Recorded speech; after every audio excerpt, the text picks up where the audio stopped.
नमस्कार. आज आपण भगवद्गीतेतील काही महत्वाच्या शिकवणुकींवर बोलणार आहोत. हो, म्हणजे कुरुक्षेत्रावर ऐन युद्धाच्या वेळी श्रीकृष्णाने अर्जुनाला जे मार्गदर्शन केलं त्यावर आधारित ही चर्चा. अगदी. विचार करा ना, एवढ्या मोठ्या संकटाच्या क्षणी जीवनाचं सार उलगडून सांगितलं जातंय. खरंय. आणि हे फक्त त्यावेळच्या युद्धापुरतं नाहीये. नाही, मुळीच नाही. हे आपल्या रोजच्या जगण्यासाठी म्हणजे आत्ताच्या काळातही तितकंच महत्वाचं आहे. तर आज आपण या कालातीत संदेशांचा अर्थ आणि त्यांची आजच्या जगातली उपयुक्तता ह्यावर थोडं बोलूया. नक्कीच. यात कर्म, ज्ञान, भक्ती सगळ्याचा विचार आहे. सुरुवात करूया त्या सर्वात प्रसिद्ध तत्वापासून, कर्मयोग. हां, कर्मण्येवाधिकार असते मा फलेषु कदाचन. हो, तेच. म्हणजे कर्म करत राहा, आपलं काम करत राहा, पण फळाची अपेक्षा ठेवू नकोस. हे ऐकायला कदाचित सोपं वाटेल. हो ना, पण आचरणात आणायला? बरोबर. यामागचा विचार खूप खोल आहे असं मला वाटतं. जेव्हा आपण फळाची आसक्ती सोडतो तेव्हा आपलं पूर्ण लक्ष म्हणजे 100% लक्ष फक्त कामावर असतं. म्हणजे मग अपयशाची भीती किंवा यशाचा अहंकार. अगदी. या दोन्ही गोष्टींपासनं मन जरा दूर राहतं. अच्छा, म्हणजे आपण जास्त शांतपणे परिस्थिती हाताळू शकतो. हो, आणि कामाचा दर्जाही सुधारतो, कारण आपलं पूर्ण कॉन्सन्ट्रेशन त्यावर असतं. फळाची चिंता नसते. हे झालं कर्माबद्दल. पण मग अर्जुनाच्या मनात जी मोठी भीती होती, ती मृत्यूची, नातेवाईकांना मारण्याची, त्याचं काय? बरोबर. तिथे मग कृष्ण आत्म्याच्या अमरत्वाचा सिद्धांत सांगतो. की शरीर नश्वर आहे, ते नष्ट होणारच, पण आत्मा अविनाशी आहे. त्याला कोणी मारू शकत नाही, तो कधी मरत नाही. हे कळल्यावर अर्जुनाला नक्कीच धीर आला असेल. निश्चितच.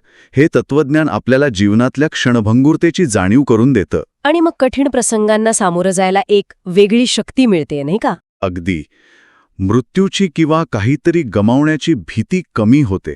एक वेगळा दृष्टिकोन मिळतो जगाकडे बघण्याचा. आणि मग आहे स्थितप्रज्ञता. ही संकल्पना मला नेहमीच खूप महत्वाची वाटते. हो, स्थितप्रज्ञ म्हणजे सुख आलं काय किंवा दुःख आलं काय, मान मिळालं काय किंवा अपमान झाला, मन स्थिर ठेवणं. पण आजच्या जगात हे किती कठीण आहे. सतत काहीतरी घडत असतं, सतत प्रतिक्रिया द्यावी लागते. मान्य आहे.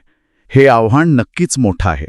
पण गीता सांगते की मन आणि इंद्रियावर नियंत्रण मिळवणं आवश्यक आहे. अच्छा. कारण अनियंत्रित मन हे आपल्या शत्रूसारखं वागतं, आणि जर मन नियंत्रणात असेल तर ते मित्रासारखं आपल्याला मदत करतं. आणि यासाठी काही मार्ग सांगितले आहेत का?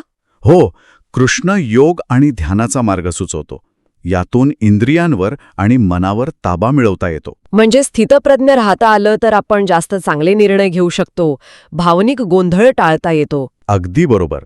शांत मन योग्य विचार करू शकतं. आणि मग शेवटी कृष्ण भक्ती आणि स्वधर्माबद्दल बोलतो. हो, देवावर श्रद्धा ठेवणं आणि आपलं कर्तव्य म्हणजे स्वधर्म पार पाडणं. जरी ते इतरांच्या कामापेक्षा वेगळं किंवा कमी महत्वाचं वाटलं तरी सुद्धा आपलं काम आपण करत राहायचं. या स्वधर्मावर इतका भर का दिलाय माहितीये?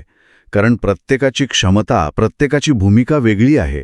हो. दुसऱ्याचं अनुकरण करण्यापेक्षा किंवा त्याचं काम चांगलं वाटतं म्हणून ते करण्यापेक्षा आपल्या स्वाभाविक प्रवृत्तीनुसार आणि आपल्या वाटेला आलेल्या जबाबदारीनुसार वागणं हे जास्त योग्य आहे. आणि भक्ती हे सगळं करण्यासाठी एक आंतरिक बळ देते, एक शक्ती देते.